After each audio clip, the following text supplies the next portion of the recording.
Hello everyone, welcome to Venus kitchen. ఈరోజు వీడియోలో catering వాళ్ళు చేసే క్యాబేజ్ కొబ్బరి కూరను పొడి పళ్ళాడుతూ అదే రుచితో ఇంట్లోనే ఎలా ప్రిపేర్ చేసుకోవాలో చూద్దాం.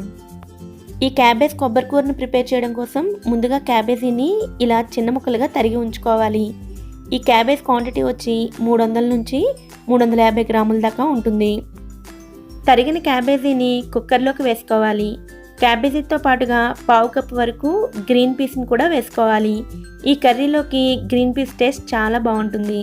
ఒకవేళ గ్రీన్ పీస్ అవైలబుల్గా లేకపోతే వాటికి బదులుగా క్యారెట్నైనా సరే వేసుకోవచ్చు. నేను ఇక్కడ ఫ్రెష్ పీస్ని ఉపయోగిస్తున్నాను, అందుకని క్యాబేజీతో పాటు ఉడకబెట్టుకుంటున్నాను. ఒకవేళ మీరు ఫ్రోజన్ పీస్ని ఉపయోగిస్తున్నట్లయితే డైరెక్ట్గా కర్రీలో వేసేసుకోవచ్చు.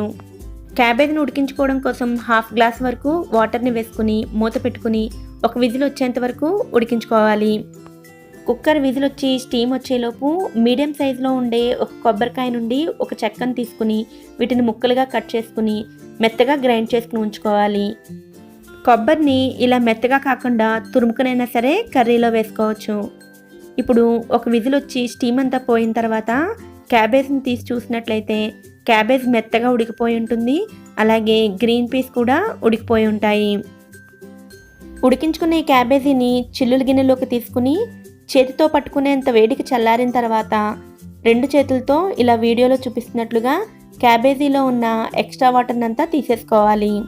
కూర ముద్దగా అవ్వకుండా పొడి పొడిగా రావాలనుకుంటే ఈ ప్రాసెస్లోనే చేసుకోవాలి.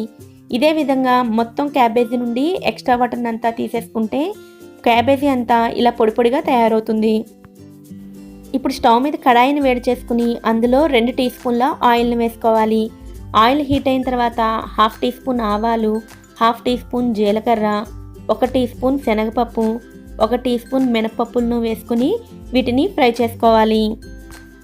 ఇవి ఫ్రై అయిన తర్వాత ఇందులోనే 2 పచ్చిమిరపకాయలు, అలాగే 2 ఎండుమిర్చిని కూడా వేసుకోవాలి.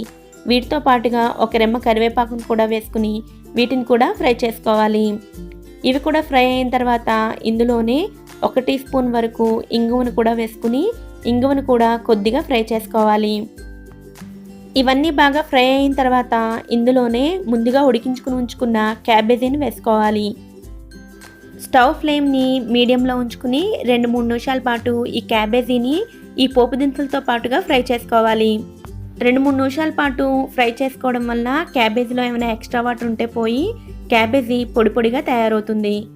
2-3 నిమిషాల పాటు క్యాబేజీని ఫ్రై చేసుకున్న తర్వాత ముందుగా గ్రైండ్ చేసుకుని ఉంచుకున్న కొబ్బరిని కూడా వేసుకుని బాగా కలిసేటట్లు మిక్స్ చేసుకోవాలి. కొబ్బరిని వేసుకున్న తర్వాత కర్రీని మరీ ఎక్కువసేపు ఫ్రై చేయకూడదు, 1 లేదా 2 నిమిషాల పాటు మాత్రమే ఫ్రై చేసుకోవాలి.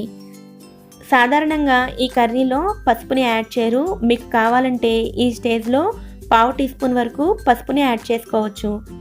కొబ్బరి అంతా బాగా కలిసేటట్లు మిక్స్ చేసుకున్న తర్వాత ఈ స్టేజ్లో సాల్ట్ని యాడ్ చేసుకోవాలి. సాల్ట్ని ముందే యాడ్ చేసుకున్నట్లయితే క్యాబేజ్ నుండి మళ్ళీ వాటర్ రిలీజ్ అవుతుంది.